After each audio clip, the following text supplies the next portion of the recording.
आखिरकार फाइनल में अभिषेक शर्मा संजू सैमसन ने मिलकर मैदान में तूफान खड़ा कर ही दिया और बुमराह ने अपनी गेंदबाजी से तो सबका दिल ही जीत लिया और वर्ल्ड कप 2026 पर कब्जा कर लिया। तो आइए बिना देरी करे दिखते हैं फाइनल मैच का पूरा रोमांच। सिक्का उछाला और न्यूजीलैंड के कप्तान सेंटनर के पाले में गिरा। इसके बाद न्यूजीलैंड ने पहले भारत को बल्लेबाजी का न्योता दिया, जिसके बाद अभिषेक शर्मा और संजू सैमसन की सलामी जोड़ी ने मैदान पर कदम रखा तो 1.25 लाख दर्शकों का शोर साबरमती के तट तक गूंज उठा था। पारी के पहले ही ओवर में न्यूजीलैंड के सबसे अनुभवी गेंदबाज मैट हेनरी ने दबाव बनाने की कोशिश की, लेकिन संजू सैमसन आज किसी और ही इरादे से उतरे थे। ओवर की 5वीं गेंद पर बिना किसी विशेष फुटवर्क के संजू ने खड़े खड़े मिडॉन के ऊपर से 90 मीटर लंबा भीम का छक्का झड़कर भारत का खाता खोला। ये शॉट कीवियों के लिए एक चेतावनी थी कि आज मौत उनके दरवाजे पर खड़ी है। इसके बाद सैंटनर ने अपने सरप्राइज हथियार जेकब डफी को गेंद थमाई, लेकिन अभिषेक शर्मा ने उनके स्वागत में जो किया उसने न्यूजीलैंड की रणनीति की धज्जियां उड़ा दी। डफी के पहले ही ओवर में अभिषेक ने 2 कड़क चौके जड़ दिए। असली रोमांच तो तीसरे ओवर में शुरू हुआ जब 150 किलोमीटर प्रति घंटे की रफ्तार वाले लॉकी फर्ग्यूसन आक्रमण पर आए। अभिषेक ने उनकी एक स्लॉट बॉल को लॉन्ग ऑफ के ऊपर से स्टैंड्स में पहुंचाया तो वहीं संजू ने थर्ड मैन बाउंड्री के पार 6 रन जड़ दिए। दोस्तों, पावर प्ले के अंतिम 2 ओवरों में अभिषेक शर्मा ने अपनी बल्लेबाजी का वो रौद्र, विनाशकारी और प्रलयकारी रूप दिखाया जिसने कीवी खेमे में एक भयावह सन्नाटा फैला दिया। उन्होंने जेकब डफी को निर्दयता के साथ अपना निशाना बनाया और मात्र 18 गेंदों पर अपना तूफानी अर्धशतक पूरा किया। ये T20 वर्ल्ड कप फाइनल के इतिहास का सबसे तेज और सबसे प्रभावशाली आक्रमण था। पावर प्ले के 6 ओवर समाप्त होने पर भारत का स्कोर बिना किसी नुकसान के 76 रन पहुंच चुका था। 7वें ओवर में स्पिनर रचिन रविंद्र आए और उन्होंने एक वाइड गेंद फेंकी। अभिषेक उसे छेड़ने के चक्कर में विकेटकीपर टिम सीफर्ट को कैच दे बैठे। अभिषेक 52 रनों की तूफानी पारी खेलकर आउट हुए। जब ये युवा योद्धा पवेलियन लौट रहा था तो 1.25 लाख दर्शक उनके सम्मान में खड़े हो गए। अभिषेक के जाने के बाद मैदान पर कदम रखा पॉकेट डायनेमो ईशान किशन ने। दूसरी ओर शाही बल्लेबाज संजू सैमसन अपनी क्लास को एक अलग ही स्तर पर ले जा चुके थे। संजू ने सेंटनर की गेंद पर सिंगल लेकर अपना लगातार तीसरा T20 अंतर्राष्ट्रीय अर्धशतक पूरा किया। डगआउट में बैठे कप्तान सूर्य कुमार यादव और कोच राहुल द्रविड़ खुशी से झूम उठे। असली तबाही तब मची जब 11वें ओवर में फर्ग्यूसन वापस आए। संजू ने उनकी पहली ही गेंद को बैकवर्ड स्क्वायर लेग के ऊपर से स्टैंड्स की सबसे ऊपरी कतार में भेज दिया। अगली ही गेंद सीधे साइड स्क्रीन की ओर एक रॉकेट छक्के में तब्दील हो गई। फर्ग्यूसन की हालत यह थी कि उन्होंने मात्र 10 गेंदों में 43 रन लुटा दिए थे। 12वें ओवर में ईशान किशन ने अपना असली गेयर बदला। उन्होंने अनुभवी मैट हेनरी की स्लोअर बॉल को लॉन्ग ऑन के ऊपर से गगनचुंबी छक्के के लिए उड़ा दिया। 13 ओवर की समाप्ति पर स्कोर 1 विकेट पर 171 रन था। भारत का रन रेट 13.15 को छू रहा था। संजू 39 गेंदों पर 69 रन और ईशान 18 गेंदों पर 42 रन की जोड़ी कीवियों के लिए काल बनी हुई थी। दोस्तों, असली ड्रामा और विकेटों का पतझड़ 13वें से 18वें ओवर के बीच देखने को मिला।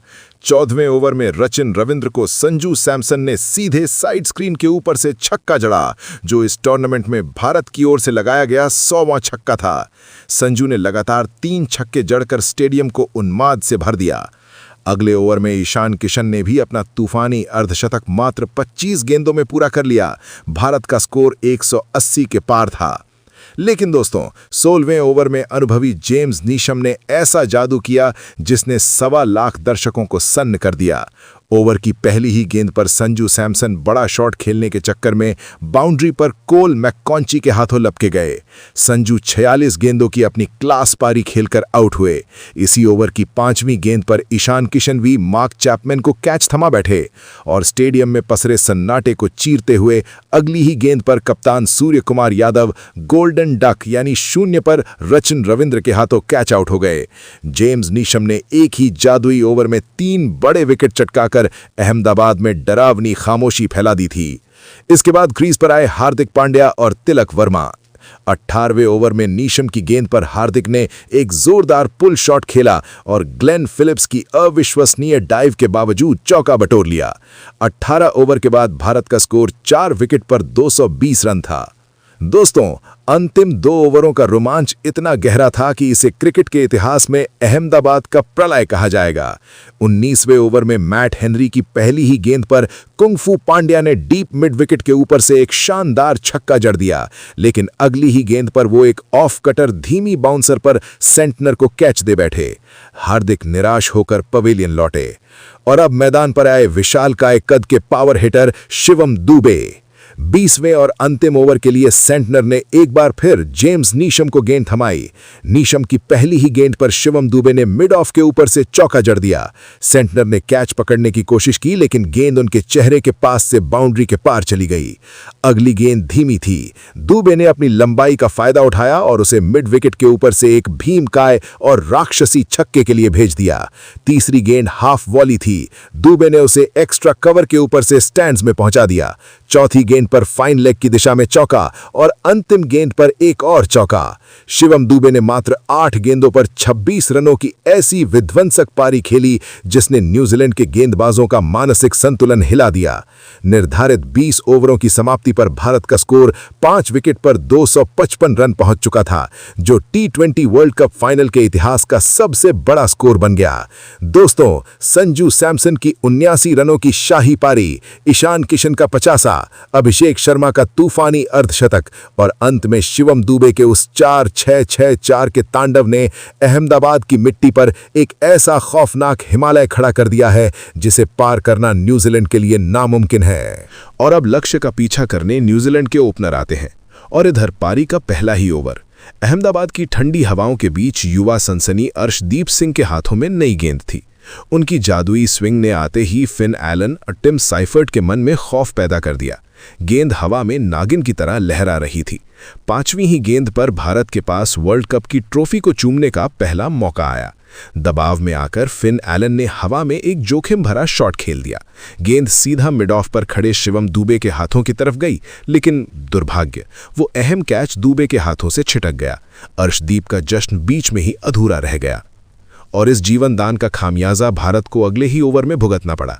क्रीज पर मौजूद टिम साइफर्ट ने अपना रौद्र रूप धारण कर लिया। सामने थे कुंग-फू हार्दिक पांड्या।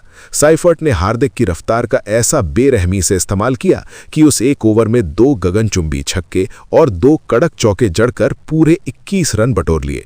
स्टेडियम में अचानक एक खौफनाक सन्नाटा पसर गया था। न्यूजीलैंड अपने इरादे साफ कर चुका था, लेकिन उन्हें नहीं पता था कि तीसरे ओवर में उनका सामना भारतीय स्पिन के बापू यानी अक्षर पटेल से होने वाला था। अक्षर ने अपनी चतुराई का ऐसा जाल बुना कि फिन एलन पूरी तरह चकमा खा गए और तिलक वर्मा को एक आसान सा कैच दे बैठे। लेकिन दोस्तों, असली भूचाल तो तब आया जब दुनिया के सबसे खतरनाक गेंदबाज जसप्रीत बुमराह ने गेंद थामी। बुमराह के पहले ओवर की पहली ही गेंद, सामने थे रचिन रविंद्र। बुमराह की आग उगलती गेंद पर रचिन ने हवा में फ्लिक किया और तभी वहां तैनात पॉकेट डायनामो ईशान किशन ने मैदान पर चीते जैसी फुर्ती दिखाते हुए एक ऐसा अविश्वसनीय डाइविंग कैच लपका जिसे देखकर न्यूटन के गुरुत्वाकर्षण के नियम भी फेल हो जाएं। स्कोर 31 पर 2 विकेट। भारतीय आक्रमण यही नहीं रुका। अक्षर पटेल ने अपनी एक सटीक स्लाइडर पर ग्लेन फिलिप्स को ऐसा नचाया कि उनका लेग स्टंप मीलों दूर जाकर गिरा। पूरा कीवी खेमा हतप्रभ था। इसके बाद हार्दिक ने वापसी करते हुए मार्क चैपमैन को इनसाइड एज के जरिए क्लीन बोल्ड कर दिया। मात्र 7.4 ओवर में न्यूजीलैंड की आधी कमर टूट चुकी थी। मैच भले ही भारत की मुट्ठी में लग रहा था, लेकिन टिम साइफर्ट अंगद के पैर की तरह क्रीज पर डटे थे। उन्होंने मिस्ट्री स्पिनर वरुण चक्रवर्ती को आड़े हाथों लेते हुए मैदान के चारों तरफ तबाही मचानी शुरू कर दी। मात्र 26 गेंदों में अपना अर्धशतक पूरा करके साइफर्ट ने न्यूजीलैंड की सांसें वापस ला दी थीं।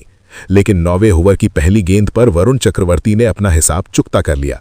साइफर्ट ने एक जोरदार पुल शॉट खेला। गेंद बाउंड्री पार करने ही वाली थी कि वहां फिर से एक बार सुपरमैन ईशान किशन प्रकट हो गए। बाउंड्री की रस्सी के ठीक अंदर हवा में तैरते हुए ईशान ने कैच भी लपका और अपने शरीर का संतुलन इस कदर बनाए रखा कि पूरा स्टेडियम ईशान ईशान के नारों से कांप उठा। 119 के स्कोर पर आधी कीवी टीम पवेलियन लौट चुकी थी। 255 रनों के पहाड़ के सामने न्यूजीलैंड 12 ओवरों में 119 रन बनाकर हाफ रहा था। 13वें ओवर में एक बहुत बड़ा ड्रामा हुआ। अक्षर पटेल की गेंद पर कप्तान मिचेल सेंटनर का एक बेहद आसान कैच हार्दिक पांड्या ने टपका दिया। अगली ही गेंद पर मिसफील्ड से चौका भी चला गया, लेकिन ओवर की 5वीं गेंद पर डैरिल मिचेल का एक बुलेट शॉट सीधा ईशान किशन के सुरक्षित हाथों में समा गया। ये इस शाम का उनका तीसरा चमत्कारी कैच था। लेकिन दोस्तों, क्रिकेट के इतिहास का सबसे खौफनाक मंजर 16वें ओवर में देखने को मिला। जसप्रीत बुमराह का वो ओवर जिसे सदियों तक याद रखा जाएगा। बुमराह ने अपनी जादुई स्लोअर यॉर्कर का ऐसा मायाजाल बिछाया कि कीवी बल्लेबाजों के दिमाग सुन्न पड़ गए।